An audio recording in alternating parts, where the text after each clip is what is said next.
রোববার সকাল 9:15 এভারেস্টের চূড়ায় লাল সবুজ পতাকা উড়িয়ে মাথা উঁচু করে দাঁড়ান চট্টগ্রামের বাবর আলী।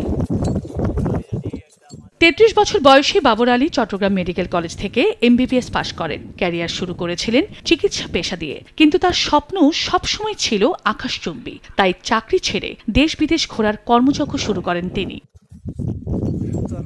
উদ্দেশ্য হিমালয়ের চূড়াকে জয় করা, যেই ভাবা সেই কাজ। চলতি বছরের 1 এপ্রিল নেপালের উদ্দেশ্যে দেশ ছাড়েন বাবর আলী। পর্বতারোহণের প্রয়োজনীয় অনুমতি ও নানা সরঞ্জাম কেনার কাজ শেষ করে নেপালের রাজধানী কাঠমান্ডু থেকে লুকলার উদ্দেশ্যে রওনা দেন তিনি। সপ্তাহখানেকের ট্রেকিং শেষে 10 এপ্রিল পৌঁছান এভারেস্টের বেস ক্যাম্পে। সেই বেস ক্যাম্প থেকেই শুরু হয় তার স্বপ্নযাত্রা। প্রথম দিনই 21,300 ফুট উঠে যান। পরে 18 মে ওঠেন 24,500 ফুট উচ্চতার ক্যাম্প 3-এ। 26,000 ফুট উচ্চতার ক্যাম্পের ওপরের অংশকে বলা হয় ডেথ জোন। এই ডেথ জোন থেকে 18 মে মাঝরাতে যাত্রা শুরু করে 29,031 ফুট উচ্চতার মাউন্ট এভারেস্টের চূড়ায় পৌঁছান তিনি।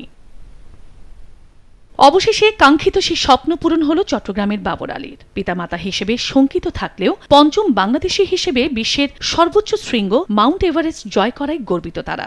এবার পর্বতশৃঙ্গের চূড়া থেকে প্রিয় সন্তান যেন নিরাপদে নেমে আসতে পারে, সেই কামনাই তাদের।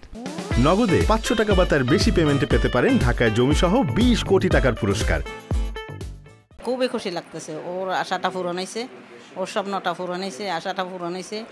ও আমাকে ওইটাও কথা দিয়ে গেছে, এবার আসলে ও মানে ঠিক মতো ডাক্তার এটা করবে। আমরা আমাদের বুকে ফেরার না পাবো, আদরে চলে গেছে, ততক্ষণ পর্যন্ত আমরা এটা সংখ্যামুক্ত হব না। দীর্ঘ 11 বছর প্রতীক্ষার পর তৃতীয় বেরুতে উড়ল লাল সবুজের পতাকা। তবে বাবরের অভিযান এখনো শেষ হয়নি। তার লক্ষ্য শুধু এভারেস্ট নয়, সঙ্গে লাগোয়া পৃথিবীর চতুর্থ শীর্ষ পর্বত লোৎসেও। রোববার ক্যাম্প 4-এ নেমে মাঝরাতে আবারও শুরু করবেন দ্বিতীয় লক্ষ্যের পথে যাত্রা।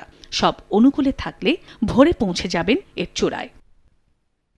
চন্দ্রা বিশ্বাস, ববি, সময় সংবাদ।